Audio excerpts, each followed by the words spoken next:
নম্বর সূরা সূরা কাহাফ। এই সূরার ৭, ৮ এই দুই আয়াত আমি আপনাদের সামনে তেলাওয়াত করেছি। ইনশাআল্লাহ এই দুই আয়াতের তরজমা আপনাদের সামনে আমরা পেশ করব। আল্লাহ তাআলা আমাদেরকে তৌফিক দান করেন। ঘড়ির দিকে না চাইলে ভালো, ঘড়ি চলতে থাকুক, আমরাও চলতে থাকি। একটু পরে হয়তো 10, 15, 20 মিনিট পরে আকপিস হইতে পারে নামাজ, বাকি আমরা একসাথে নামাজ পড়েই যাবো ইনশাআল্লাহ। ঠিক আছে না ইনশাআল্লাহ? এই জন্য আপাতত ঘড়ির দিকে না থাকে, ঘড়িকে ঘড়ির মতো চলতে দিই, আমরা আমগো মতো চলতে থাকি। সূরা কাহাফ এই সূরাটির নাম কোরআনুল কারীমের অত্যন্ত গুরুত্বপূর্ণ, ফজিলতপূর্ণ, মর্যাদাপূর্ণ একটি সূরা।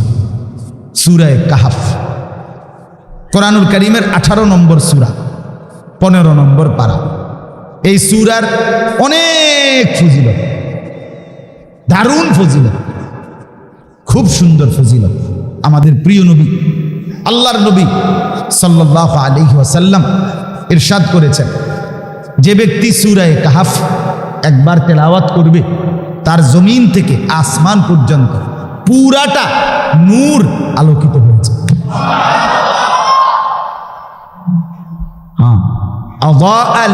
নূর, তার জন্য আলো হয়ে যাবে জমিন থেকে আসমান। এলো 1 নম্বর ফজিলত। 2 নম্বর ফজিলত, নবী সাল্লাল্লাহু আলাইহি ওয়াসাল্লাম ইরশাদ করেছেন, যে ব্যক্তি শুক্রবার দিন, জুমার দিন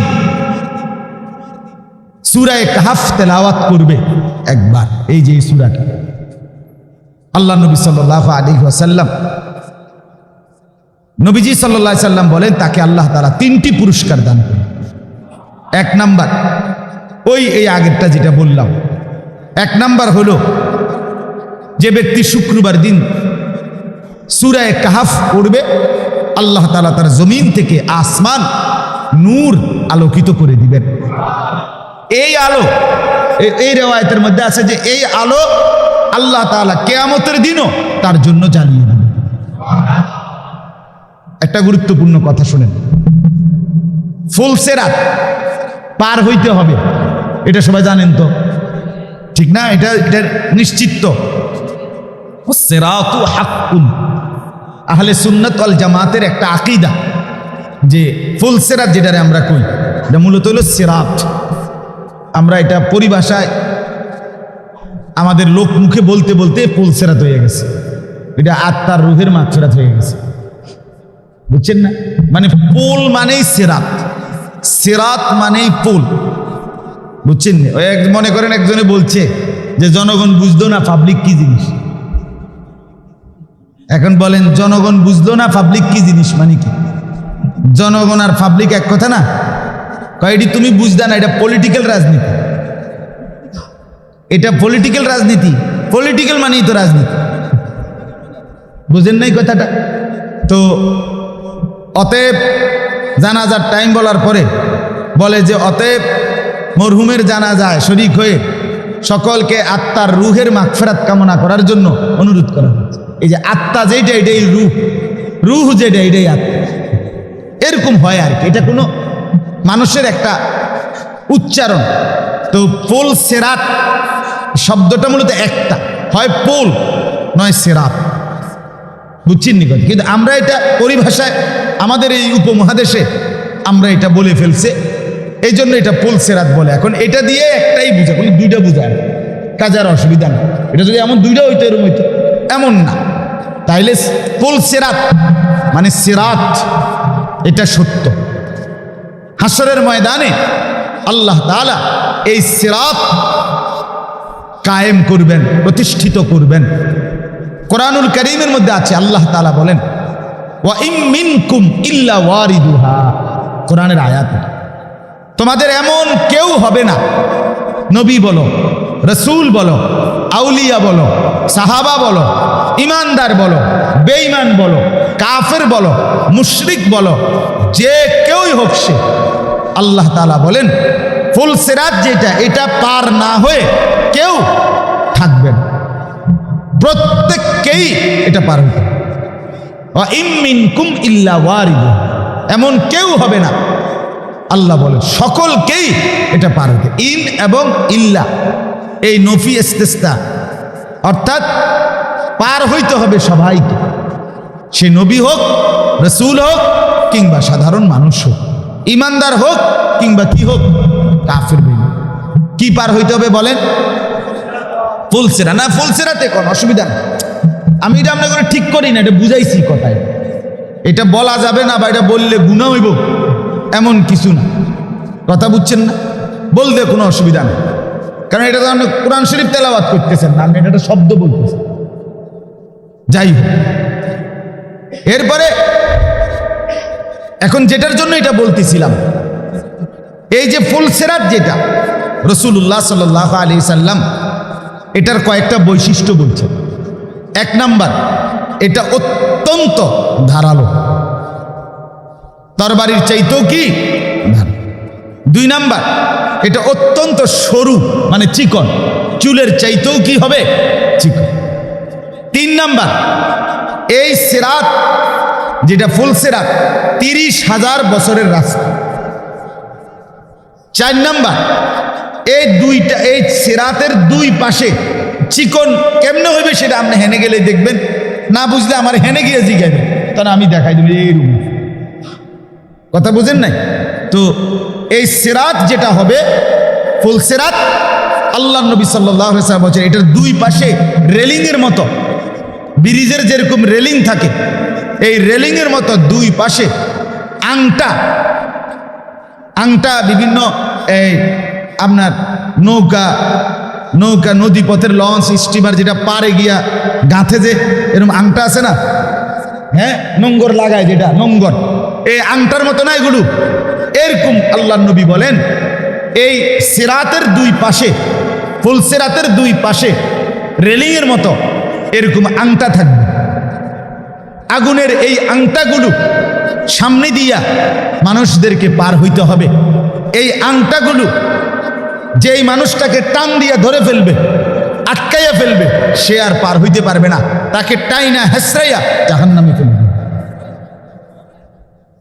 আল্লাহ রাসূল বলছেন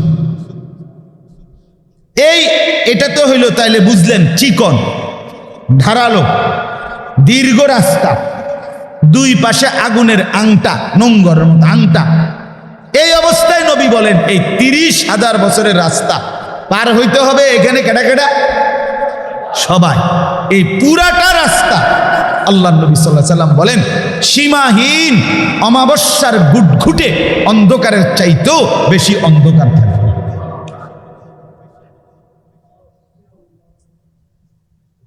একে তো চিকন, দ্বিতীয়ত ধারালো, তৃতীয়ত আপনার লম্বা দীর্ঘ রাস্তা, চতুর্থত দুই পাশে আগুনের আংটা যেগুলো মানুষের মতো টাইনা ধরবে, এরপরে চূড়ান্ত অন্ধকার। আল্লাহ নবী সাল্লাল্লাহু আলাইহি ওয়াসাল্লাম বলেন এই অন্ধকারের সামনে দিয়েই পার হতে হবে। তার বলে এত লম্বা পথ, এত চিকন, এত সরু, এই অন্ধকারের মধ্যে এটা পার হবে কিভাবে? কোরআনুল কারীমের মধ্যেও আছে, আর এই হাদিসের জন্য বলছি, হাদিসের মধ্যে আছে আল্লাহ তাআলা প্রত্যেক ইমানদারের ইমান আর আমলের পাওয়ার যে দূর, ওই পাওয়ার অনুপাতে প্রত্যেক ইমানদারের সামনে এখানে আসার পর ওই ফুলে উঠবার আগে যখন কাছে আসবে আল্লাহর কুদরতে ইমান আর আমলের পাওয়ার অনুপাতে আল্লাহ তাআলা তার জন্য নূর, আলো জ্বালিয়ে, সেই নূর আর আলো নিয়ে আল্লাহ তাআলা নিজে বলছে নূরুহুম ইয়াসআ বাইনা আইদিহিম ওয়া বিআইমানিহিম। আলোটাও এরকম যে আলো, এখানে লাইট জ্বলে, মনে করেন ওইখানে লাইটটা বন্ধ, তো এখানের কাছে থাকলে আপনি আলোকিত, কিন্তু হেনে গেলে আবার আন্ধার। বুঝেন না কথা? কেন? লাইট স্থির এই কারণে, কিন্তু লাইট এটা যদি আপনার সামনে সামনে চলে তাহলে আপনি হেমাতত আন্ধার। বুঝেন নাই কথা? তা আল্লাহ তাআলা বলে এই যে আলোটা জ্বলবে এটা তার সামনে এবং ডানে দুই দিকেই আলোটা চলতে থাকবে। নূরুহুম ইয়াসআ, ইয়াসআ মানে সাই করে চলবে, চলবে এটা বাইনা আইদিহিম ওয়া বিআইমানিহিম। তো এই নূর দুনিয়াতে যে জেদ্দুর সঞ্চয় করবে, আখিরাতে ফুলসিরাতের সামনে আল্লাহ তাআলা সেই নূর তার জন্য ততটুকু জ্বালাবে। এক্ষেত্রে নবীজি বলছে, একটা আশ্চর্য হাদিস আছে, আল্লাহ নবী সাল্লাল্লাহু আলাইহি সাল্লাম বলেন, এশার নামাজ এবং ফজরের নামাজ, এই দুই নামাজ, এশার নামাজ পুরা অন্ধকারের নামাজ, ফজরের নামাজ আধা আলো অন্ধকারের নামাজ। আল্লাহ নবী বলেন, এই দুই নামাজ নিয়মিত যে জামাতের সাথে পড়বে, কিয়ামতের দিন ফুলসিরাতের সামনে, তার সামনে পরিপূর্ণ বিনূরি তাম, একদম ফকফকা আলো জ্বলবে। বাশশিরিল মাশাঈন, মাশাঈন ফি যুলাম বিনূরি তাম ইয়াউমাল কিয়ামah, পূর্ণ আলো জ্বলবে, তার আলো ফকফকা হবে সবচেয়ে বেশি। কোন নামাজ? শুক্রবারে জুমার নামাজ, এশার নামাজ এবং ফজরের নামাজ।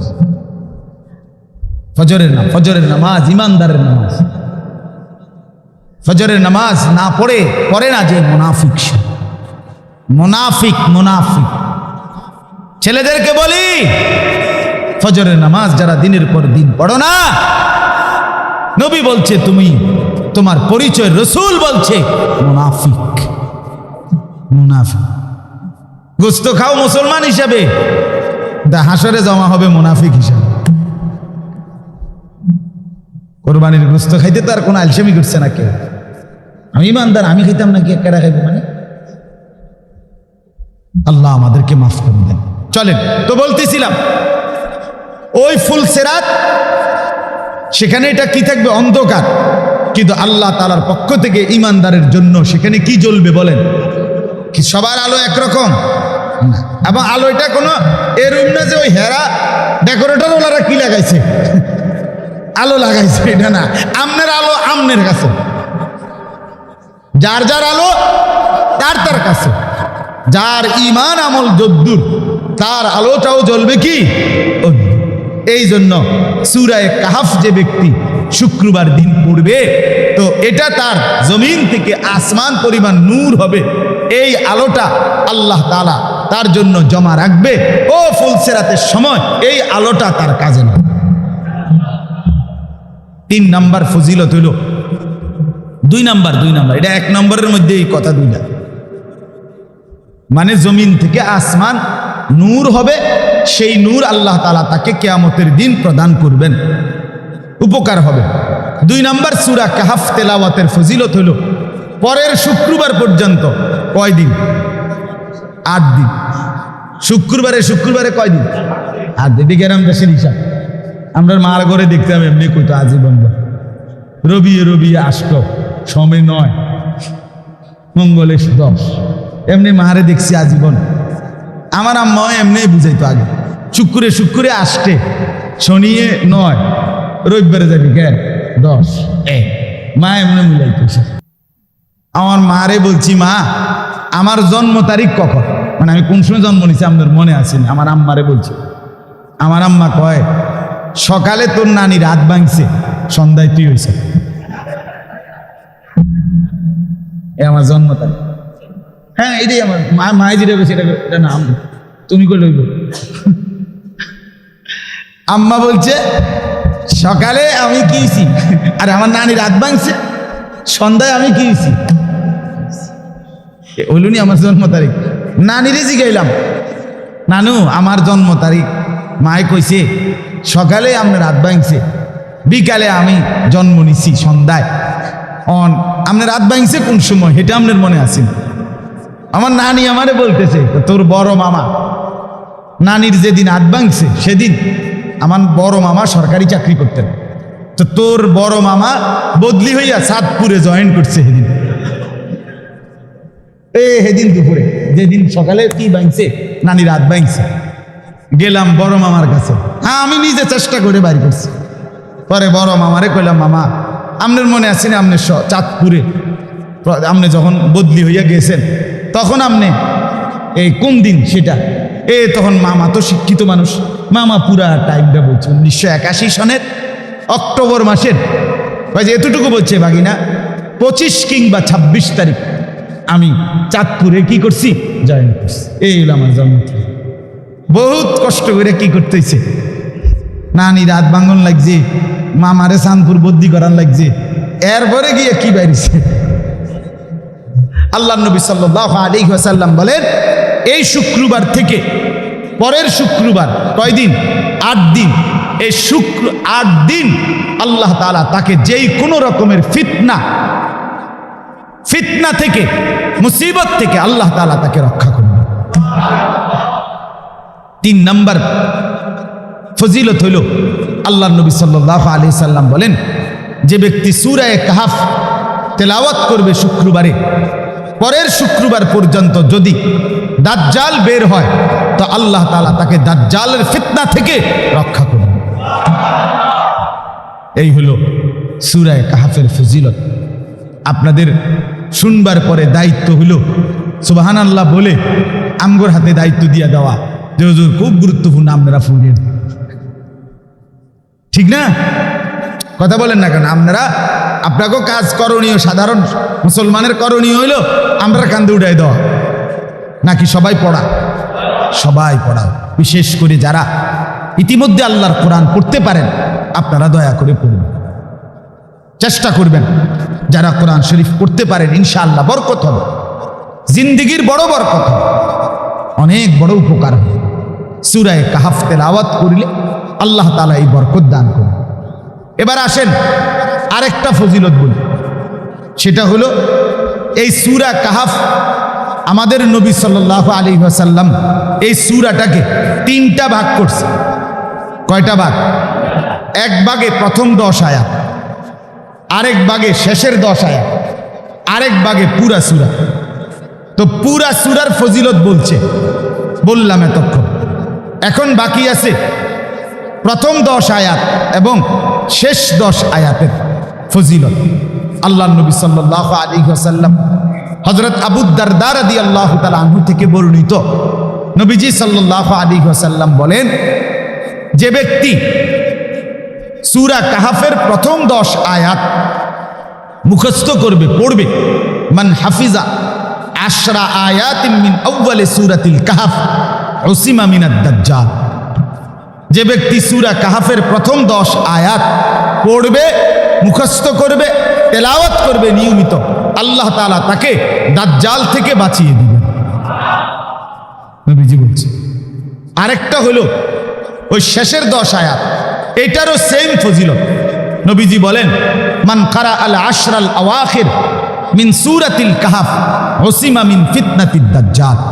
যে ব্যক্তি সূরা কাহফের শেষ 10 আয়াত নিয়মিত তেলাওয়াত করবে, আল্লাহ তাআলা তাকে দাজ্জালের ফিতনা থেকে রক্ষা করে দিবে। আমার বাপ, এবার শুধু খুব দ্রুত ছোট্ট কয়েকটা হাদিস শুনেন, তাহলে আপনি আন্দাজ করবেন দাজ্জাল কেমন, আর কিছু না। 2 নাম্বার, আল্লাহ নবী সাল্লাল্লাহু আলাইহি ওয়াসাল্লাম বলেন হাদিসের মধ্যে, আনদারতুকুমুদ দাজ্জাল, 3 বার বলছে কথাটা। ও আমার সাহাবীরা, আমার উম্মত, আনদারতুকুমুদ দাজ্জালা, আমি তোমাদেরকে দাজ্জালের ভয় দেখাচ্ছি, আমি তোমাদেরকে দাজ্জালের ভয় দেখাচ্ছি, আমি তোমাদেরকে দাজ্জালের ভয় দেখাচ্ছি। এরপরে নবীজি বলেন, ফাইন্নাহু লাম ইয়াকুন নাবিয়্যুন ক্বাবলি ইল্লা কাদ আনদারা উম্মাতি। নবীজি বলেন, শোনো, কেন 3 বার ভয় দেখাইলাম?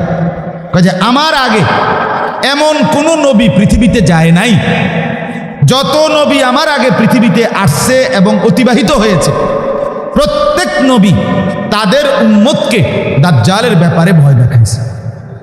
দাজ্জাল এতটা ভীতিকর, আদম থেকে ঈসা সমস্ত নবী তাদের উম্মতকে দাজ্জালের ভয় দেখাইছে।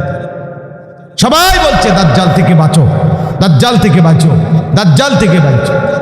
নবীজি বলেন, আমিও তোমাদেরকে ভয় দেখাই। এবার দাজ্জাল কেন এত ভয়ঙ্কর, দাজ্জালের ফিতনা এতটা বিপজ্জনক কেন? আমি খুব দ্রুত সংক্ষেপে কথাগুলো বলতেছি। আমরা প্রত্যেকেই বুঝি, আলহামদুলিল্লাহ, যে এখানে যারা আছি সবাই বুঝি, এক মানুষের জীবনের সবচেয়ে বড় সম্পদের নাম, নিয়ামত, সেটা হলো ঈমান। কি বলেন? কালেমার চাইতে দামি কিছু আপনার আমার আছে কি? ইমানের চাইতে দামি কিছু আপনার আমার আছে কি? গোটা পৃথিবী যদি আপনি 100 বারও পান, অথচ আপনি বেঈমান, আছে কি কোনো মূল্য? আপনি যদি ইমানদার, কিন্তু আপনি যদি গোটা পৃথিবীও না পান, হাসরের ময়দানে আপনি দামি কিনা বলেন? তাহলে এক মানুষের জীবনের সবচেয়ে বড় সম্পদ, সর্বশ্রেষ্ঠ নিয়ামত, সেটা হলো ঈমান। ঈমান, জীবনে কিছুই পেলেন না, আল্লাহকে পেলেন, সব পাই। আমার শায়েখ আল্লামা মুফতি মুশতাকুন নবী সাহেব বলে, তুমি আল্লাহকে হারিয়ে গোটা পৃথিবীও যদি পাও, তুমি কিছুই পাইলা না। তুমি আল্লাহকে পেয়ে যদি গোটা পৃথিবীও হারাও, তুমি কিছুই হারাইলা না। আল্লাহকে হারিয়ে সব পাওয়া পাওয়া না, আল্লাহকে পেয়ে সব হারানো হারানো না। আল্লাহ হারাইলে সব হারা, আল্লাহ পেলে সব পাও। যে তু মেরা তো সব মেরা, যখন তুমি আমার, সবই আমার। ফলক মেরা জমিন, আসমানও আমার, জমিনও আমার। अगर एक तो नहीं मेरा तो कोई शै नहीं। যখন আল্লাহই আমার না হয়, তখন আমার কিছুই নেই। আমি তো সব সময় বলি, বাপ, দুনিয়ার এই ভোগ বিলাস আরাম আয়েশ, দালান বলেন, বাড়ি বলেন, বিল্ডিং বলেন, খাদ্য বলেন, খাবার বলেন, স্ত্রী বলেন, সন্তান বলেন, আয় বলেন, রোজগার বলেন, খাট বলেন আর পালং বলেন আর সোফা বলেন, এ তো আল্লাহ তাআলা কাফেরকেও দিচ্ছে, বেঈমানকেও দিচ্ছে, ইহুদি, খ্রিস্টান, নাস্তিক, মুরতাদ, সবাইকে তো আল্লাহ তাআলা দুনিয়া ভোগ করাচ্ছে। কিন্তু ঈমান তো আল্লাহ তাআলা সবাইকে দেয় না, দিছি কি বলে? তাহলে ঈমান যে পেল, সে আলাদা কিছু পাইনি, সে আলাদা সম্পদ পেল, আলাদা নিয়ামত। তাহলে অতএব ঈমান হলো সর্বশ্রেষ্ঠ দামি সম্পদ। এই দাজ্জাল যেটা বললাম, কেন এত ভীতিকর? সব নবী ভয় দেখাইছে, সমস্ত মানুষের জন্য সবচেয়ে বড় বিপদ। কেন? দাজ্জাল যখন নবীজি বলছে আখিরি জামানায়, ওই হাদিসটা রয়েছে এখানে, ওই যে নবীজি যে বলছে, আমি তোমাদেরকে 3 বার বলছি, ভয় দেখাইলাম, এবং কোনো নবী যায় নাই যে তোমাদের তার উম্মতকে দাজ্জালের ভয় দেখায় নাই। এরপরে আরেকটু রয়েছে, নবীজি বলেন, ফাইন্নাহু ফীকুম আইয়াতুহাল উম্মাহ, হে আমার উম্মত, সব নবী ভয় দেখাইছে, কিন্তু শুনে নাও, আমার বেলায় কিন্তু শুধু ভয় না, বরং আমার উম্মতের সামনেই নিশ্চিত দাজ্জাল আসবে। কারণ আমার উম্মতের পরে আর উম্মত নাই, এরপরেই কিয়ামত, এরপরে ইসরাফিলের ফু। কাজেই আমার উম্মতের কারো না কারো সামনে কে আসবে? দাজ্জাল। হয় আমি, নয় আমার ছেলে, নয় আমার নাতি, একজন না একজনের সামনে দাজ্জাল আসবেই আসবে। তো দাজ্জাল এতটা ভীতিকর কেন? আল্লাহর নবী সাল্লাল্লাহু আলাইহি সাল্লাম বলেন, দাজ্জাল ইন্নাহু শাবুন, দাজ্জাল একটা যুবক যে পৃথিবীতে আত্মপ্রকাশ করবে, একটা জলজ্জন্ত মানুষ এবং যুবক। নবীজি বলছে, কাতাতুন, তার চুল হবে এলোমেলো, চুল হবে বিশ্রী ধরনের, জিফালুশ শার, ভীতিকর চুল। কোথাও বলছে মিন ওয়ারাইহি হুবুক হুবুক, সিটি কাটা, তাক তাকওয়ালা, থাক থাকওয়ালা চুল। কোথাও বলছে জাদুর রাস, এলোমেলো কোকড়ানো বিভিন্ন মডেলের, এই যে এখনকার ছেলেরা যে চুল কাটে, এগুলোই, এটাই চুল, দাজ্জালের চুল। আল্লাহ নবী সাল্লাল্লাহু আলাইহি সাল্লাম বলেন, একটা যুবক আত্মপ্রকাশ করবে এবং তার চুল হবে বিকৃত, আওয়ারুল আইন, কানা, চোখ একটা থাকবে না, চোখ একটা কানা, মাকতুবুন বাইনা আইনাইহি কাফের, যার 2 চোখের মাঝখানে কপালে লেখা থাকবে কাফের। ইয়াকরাউহু কুল্লু মুমিন, যেই কোনো ঈমানদার মুমিন, যে মুত্তাকি, সে নিশ্চিত ওই লেখাটা স্পষ্ট পড়তে পারবে। তো এরকম এই দাজ্জাল বের হয়ে 40 দিন পৃথিবীতে থাকবে। এই 40 দিনে সারা পৃথিবী, মক্কা এবং মদিনা ব্যতীত বাকি পৃথিবী সে ভ্রমণ করবে। কোটি কোটি কোটি কোটি কোটি কোটি মুসলমান ইমানদারের কে একসাথে সে 40 দিনের মধ্যেই ওই লোকটাকে, এই দাজ্জালকে খোদা স্বীকার করাইয়া বেঈমান বানায়। তার মানে কি বোঝা গেল? দাজ্জাল কেন ভয়ঙ্কর? অন্য যে কেউ বিপদে ফেলাইয়া হয়তো বাতের টান খাইতে পারে, অথবা অসুখ বিসুখ একটা কিছু হইল, এটা একটা মুসিবত। কিন্তু দাজ্জাল আসবে কোটি কোটি মুসলমানের ঈমান নষ্ট করার জন্য, বেঈমান বানাইবার জন্য। তাহলে কোনো মানুষ যখন ঈমান হারা হয় তার আর থাকে। এই জন্য নবী বলছেন দাজ্জালই হচ্ছে সবচেয়ে ভয়ঙ্কর বিপদ, কারণ দাজ্জাল ঈমান নিয়ে যাবে। কে নিয়ে যাবে বলেন? রাসূলুল্লাহ সাল্লাল্লাহু আলাইহি ওয়াসাল্লাম বলছেন কিভাবে ঈমান নিবে এই যুবক? সে 40 দিনে মানুষকে বেঈমান বানাবে কিভাবে? দুইভাবে। কয়ভাবে বলেন? এক নাম্বার, সে কিছু অলৌকিক শক্তি দেখাবে আল্লাহরই কুদরতে। সে বললে বৃষ্টি নামবে সবার সামনে। সে বলবে এই এদুর খেতে বৃষ্টি হও, বৃষ্টি হবে। সে বললে বৃষ্টি বন্ধ হবে। সে বলবে এই খেতে বৃষ্টি না হোক, হবে না। দাজ্জাল বললে একবারে, এগুলো হাদিস সবগুলো। দাজ্জাল বললে চোখের সামনে মাটির নিচ থেকে স্বর্ণ রৌপ্য বের করে দেখাবে, হাতে দিবে। দাজ্জাল যেই কোনো ব্যক্তির মৃত গরু ছাগল যেগুলো সে জবাই করছিল বা মরে গেছিল, এগুলোরে খাড় করাইয়া জীবিত করাইয়া তাকে দেখাবে, এই যে ধরো তোমার গরু, এটা তোমার ছাগল। দাজ্জাল কোনো ব্যক্তিকে বলবে তোর বাবা মার কবর কোথায়? বলবে এই যে। কোথাও? তো বাবা মার কবরের সামনে আসবে। আসার পরে ওই দাজ্জাল ডাক দিবে তার বাপ মা দোনোজন কবর থেকে দাঁড়াইয়া।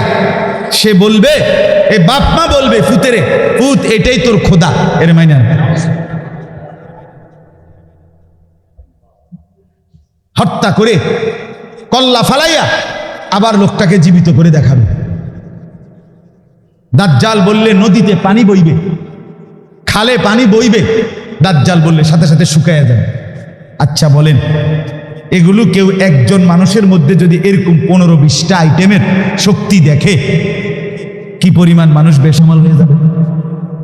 কথা বলেন না? ঈমান রক্ষা করা কঠিন হবে কিনা বলেন? একদিক বলছি, দুইভাবে।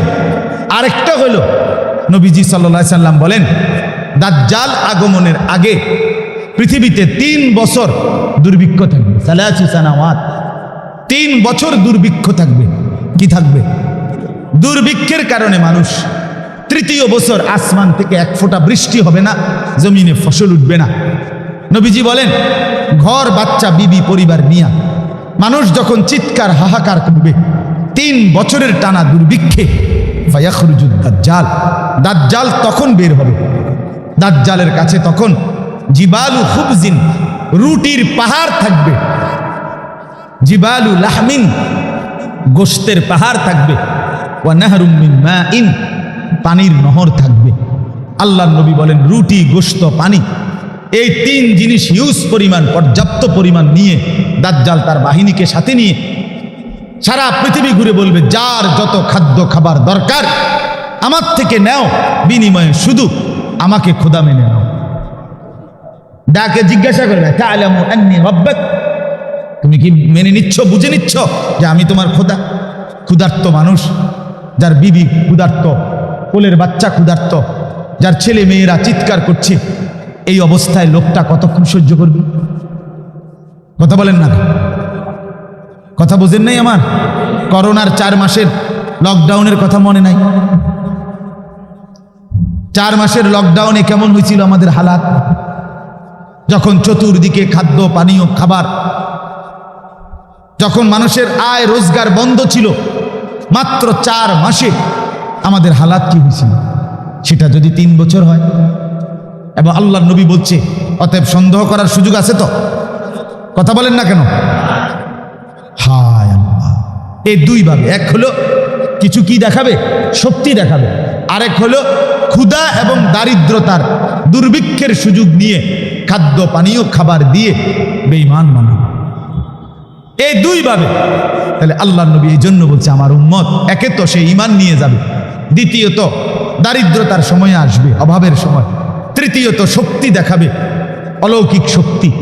তখন কোটি কোটি দুর্বল ঈমান, হায় বিগত 5 বছর যে নামাজ পড়ে না, 1 বছর যে নামাজ পড়ে না, ফজরের নামাজ যে সেজদা করে না, যার ঘরে পর্দা নাই, যার স্ত্রী সেজদা করে না, ছেলে মেয়ে বন্দিগি করে না, সবাই দুনিয়া কামাই করতেছে, ছেলে মেয়ে নারী পুরুষ সবাই টাকা রোজগার করে, আর টাকার বুঝ হয়ে সারলে বাকি টাইম বিনোদন করে। কেউ মোবাইল টিপে, কেউ ছবি দেখে, কেউ নাটক দেখে, কেউ টেলিভিশন দেখে, কেউ চা দোকানে গপ মারে, কেউ বিড়ি খায়, কেউ পান খায়, কেউ গপসপ করে, মানে আলাদা কোথাও যাবে কেউ, আখেরাত পরকাল এই নিয়ে কোনো জওয়ান বলেন বুড়া বলেন কারো মধ্যে কোনো ভাবনা নাই। এরকম বেখেয়াল জাতি, খামখেয়ালি মানুষ, এরা যখন অভাবে পড়বে, এরা যখন এই অলৌকিক ভেলকি দেখবে, তখন ঈমান বাঁচানো সহজ হয়ে যাবে না। আল্লাহর নবী বলছেন আকসারু মান ইয়াতবাউহু আন-নিসা, নবী বলছেন হাদিসে দাজ্জালকে সবচেয়ে বেশি অনুসরণ করবে মহিলারা। বেড়িয়ে এটি দেখলে কবো ও মা কিতারে খোদা এবারে তো খোদা না তুই এতে বালা খোদা তুই কই পাবি বেড়া, কথা বলেন না কেন? বেডিরে যদি কন আপনি শুধু এই গাছটার মধ্যে হুতা বানলে, লাল সুতা বানলে আপনার 30-40 জন জিভুত হইব, বুড়ি বান্ধা লাগবে হুতা, ঠিক কিনা বলেন না কেন? যত জায়গায় ভণ্ডামি হয় বেসরা যত, সেখানে নারীর আড্ডা বেশি দেখবে, সেখানে নারীর আড্ডা। মহিলাদের দিল দুর্বল থাকে, এবারে শুধু কইবেন বাঁশ মুয়ার মধ্যে পানি পড়ে, হ্যাঁ বাঁশের গাছ, বাঁশের করফুল থেকে এটা খাইলে রোগ বালা। ফজরের আগে দেখবেন কয়েকশো মহিলা সিরিয়াল করে লেগেছে, ঠিকই না বল? এরকম তো হয়েছে, অসংখ্য হয়েছে। বুঝেন আমরা ইমান কত দুর্বল। রাতের 11টা বাজে কইছি আজান দাও, দিয়ে লাইছে আজান, সারা দেশে আজান, কেউ কি করোনা ভালো হয়ে যাবে বলছে। চা খাইতো কোন বাচ্চা বলে কইছে মোর জন্ম নিয়া, কইছে সবাই রে কইছে রং চা খাইতে, চিনি ছাড়া সবাই চা খাওয়া শুরু করছে। আমি দেখছি একজন আমার পরিচিত এক লোকও বলছি আমিও চা খাইছি। আমি অবশ্যই চিনি দিচ্ছেন না, কয় না চিনি দিচ্ছি, কাল্লা সারাইছে, চিনি দিলে তো ডায়াবেটিস হইতো আপনার। এই হলো অবস্থা। যাই হোক, আমাদের ঈমান দুর্বল, আমরা বেআমলের কারণে, আল্লাহর নাফরমানির কারণে আমার ভাই আমাদের ঈমান দুর্বল। এই যুবকরা কিভাবে দিন বাঁচাবে বলে? যে ছেলেটা 365 দিনে কোনোদিন ফজরের নামাজ পড়ে নাই একটা বছর, এই ছেলে হিম্মত পাবে বলে? এটা তো স্লোগান না, এটা নিজের ঈমান বাঁচানো, কথা বোঝেন না? এটা কোনো মিছিল মিটিং না, এটা জীবন বাঁচানো, ঈমান বাঁচানো। তো বলতেছিলাম আল্লাহ নবী সাল্লাল্লাহু আলাইহি ওয়াসাল্লাম বলেন এই অভাব, দারিদ্রতা, দুর্ভিক্ষ, এই শক্তি, এই সব কিছু নিয়ে দাজ্জাল, তার সাথে 70,000, আল্লাহ নবী বলছে 70,000 ইহুদি 24 ঘন্টা তার সাথে থাকবে, তার বাহিনী।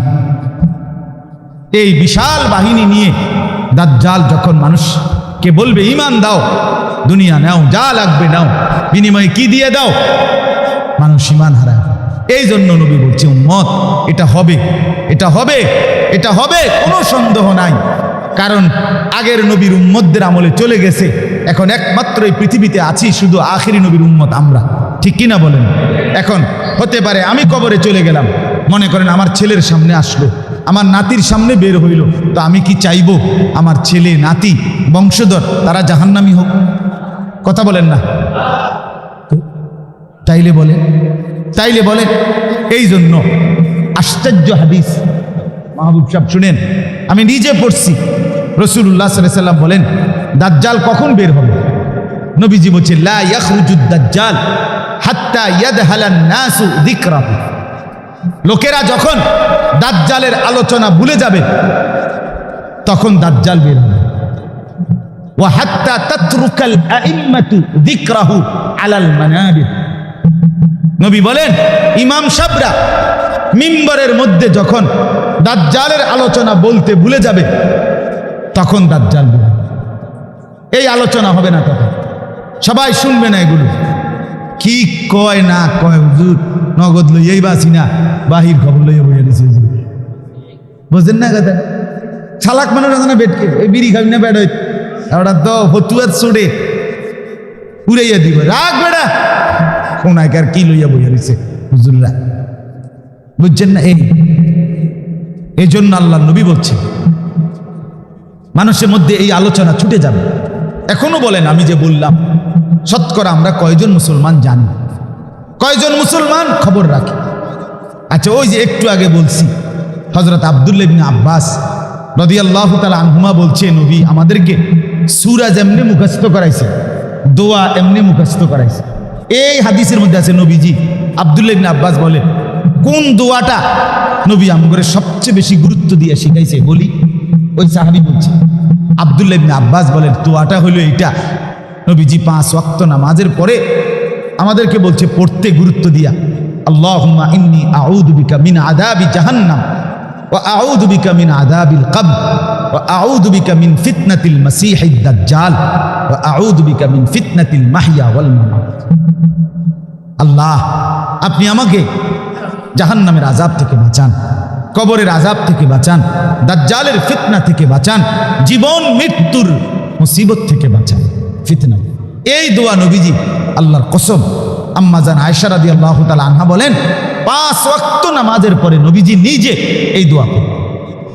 দাজ্জাল থেকে নবী নিজে কি চাইতেন?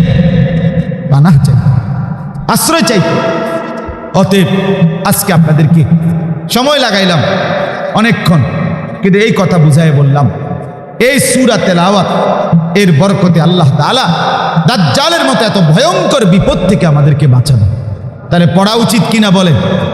একটা মজার হাদিস আছে, নবীজিকে সাহাবীরা জিজ্ঞেস করছে, ইয়া রাসূলুল্লাহ, ওই যে আপনি যে বললেন অভাব লাগবে, দুর্ভিক্ষ লাগবে 3 বছর, তো ইমানদার যদি নিজের ইমান বাঁচাইতে চায় তাইলে তো দাজ্জালের খানা নেওয়া যাবে না, ঠিক কিনা বলেন না? তো ইমানদার বাঁচবে কেন?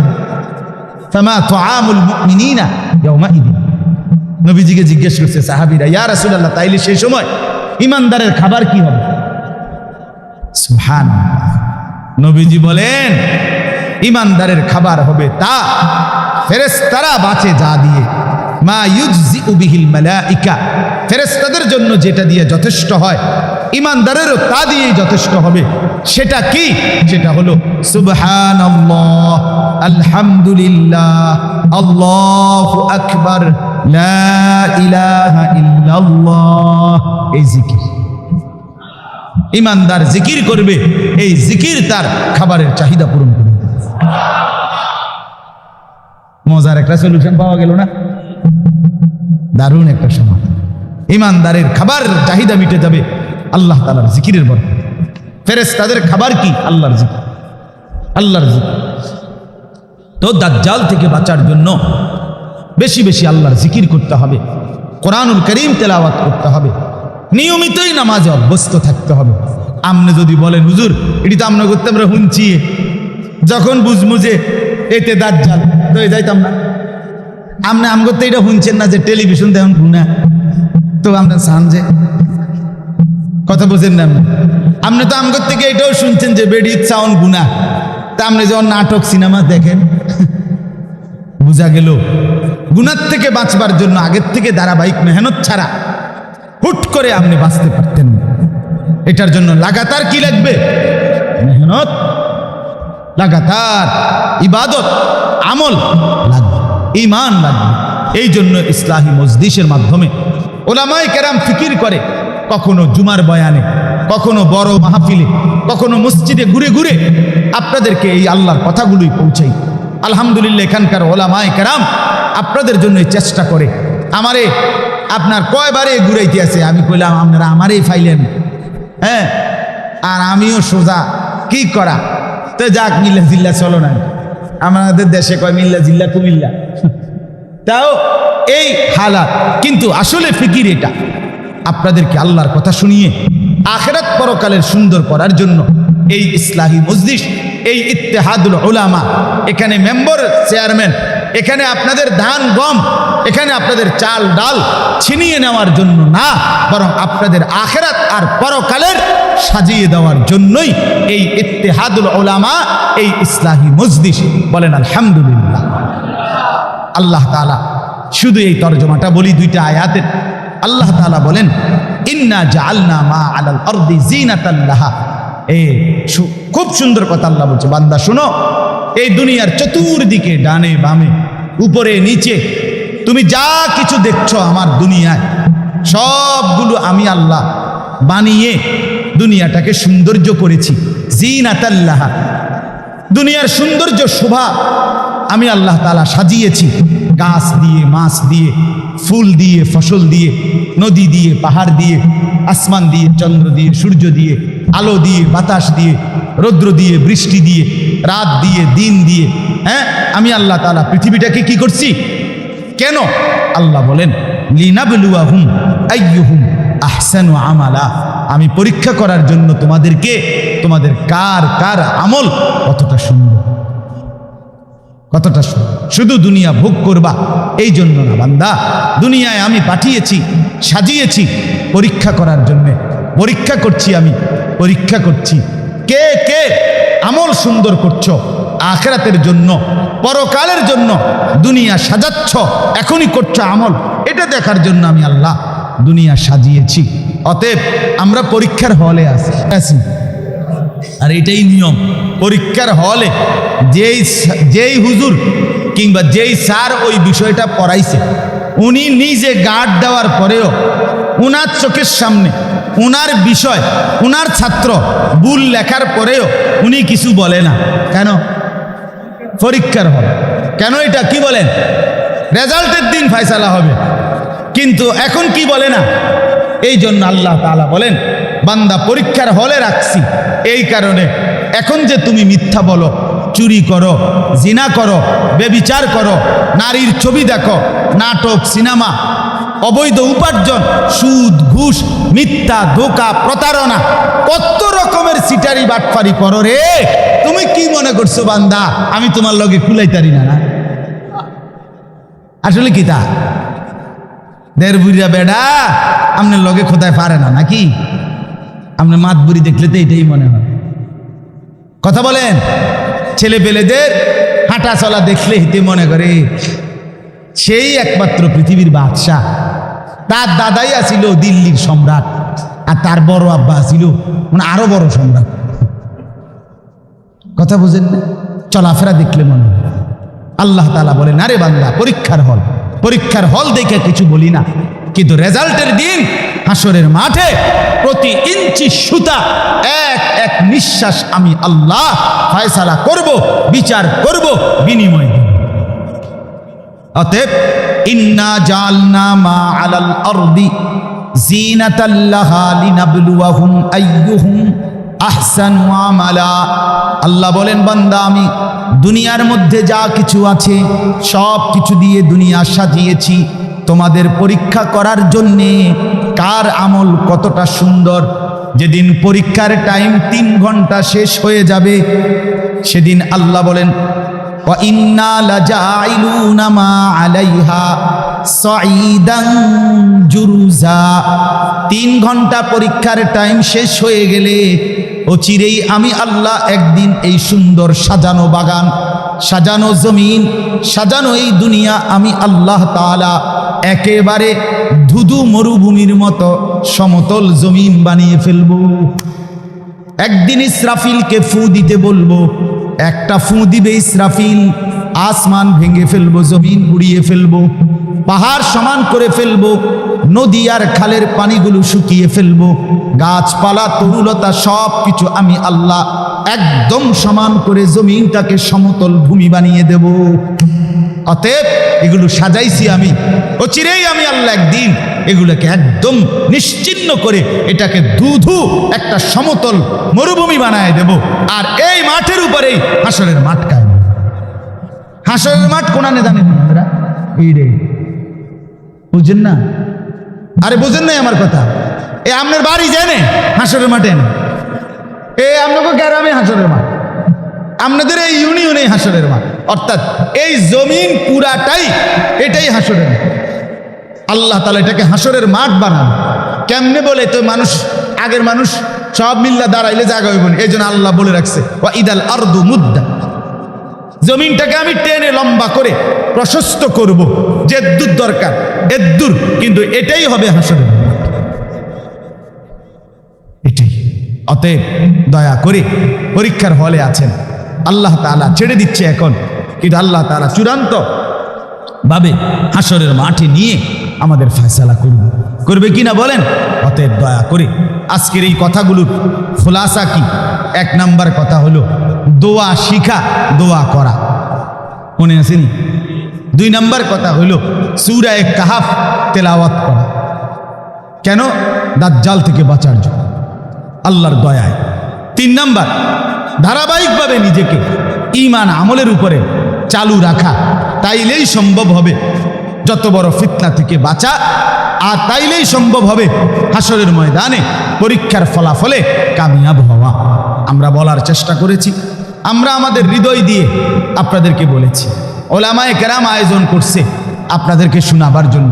এখন যদি আপনারা আমল না করেন, গুরুত্ব না দেন, কোনো অসুবিধা নাই, এতে করে আমরা আটকাইয়া যাবো, বিষয়টা এমন না। কোরআনে আছে, আল্লাহ বলছেন ওমা আকসারুন নাসি ওয়ালাউ হারাসতা বিমুমিনিন। নবীকে আল্লাহ বলছে, বন্ধু আপনি খুব চাইলেও সব মানুষ ইমানদার হবে না। ওমা তাসআলুহুম আলাইহি মিন আজর, এবং আপনিও তাদের কাছ থেকে নির্দিষ্ট কোনো পারিশ্রমিক নিবেন না। অতএব আল্লাহ তাআলা বলেন, নেকি যা দেওয়ার, পুরস্কার যা দেওয়ার, আমনেরটা আমনেরে আমি দিতে থাকমু, আর ওদের বিষয়টা আমি আল্লাহই দেখমু। আমনে শুধু বলতে থাকুন। কথাটা বুঝেন না? আপনারে ফিটবো না আদর করব, এটা আল্লাহ দেখবো। আদর করলেও আমার কোনো আপত্তি নাই, ফিটলেও আমি কি করা, কথা বলেন না। অতএব ইনসাফের সাথে আখিরাত পরকালের কথা, ঈমান আমলের কথা আপনাদেরকে আমরা বললাম। ছেলেরা বাপ, মোবাইলের নেশা ছেড়ে দাও বাপ, 5 ওয়াক্ত নামাজ পড়ো। তুমি কিংবা তোমার বংশধর অচিরেই ঈমান হারা হবে যদি নামাজে অভ্যস্ত না হয়। বাবা চাচাদেরকে বলি, নিজের স্ত্রী সন্তানকে নামাজ পড়ার দিন শিখান, আখিরাত শিখান, পরকাল সাজায়া দেন। হায় সোফা তো বানাইলেন খুব সুন্দর, খাট পালং বিল্ডিং, কিন্তু যে নারী ঘুমায়, যেই ছেলে ঘুমায়, আহা খাট তো এত মজবুত, খুব দামি খাট, কিন্তু এই খাটে ঘুমাইয়া আপনার ছেলে সারা রাত উলঙ্গ ছবি দেখে, আপনার মেয়ে সারা রাত উলঙ্গ ছবি দেখে, কিংবা প্রবীণ ছেলের সাথে কথা বলে। এই এত বড় লানত, এত বড় বদনসিব আপনি আপনার বানানো সোফা, আপনি কত শক্ত মজবুত সোফা বানাইলেন। এই সোফার মধ্যে বসা আপনার ছেলে মেয়ে স্ত্রী এটার মধ্যে বসা টেলিভিশনে, রঙিন টেলিভিশনে নর্তকীর নাচ দেখে, জিনা ব্যভিচারের ছবি দেখে। হায় আপনার জীবনের সফলতা বুঝিয়ে বলে, আপনার জমানোটা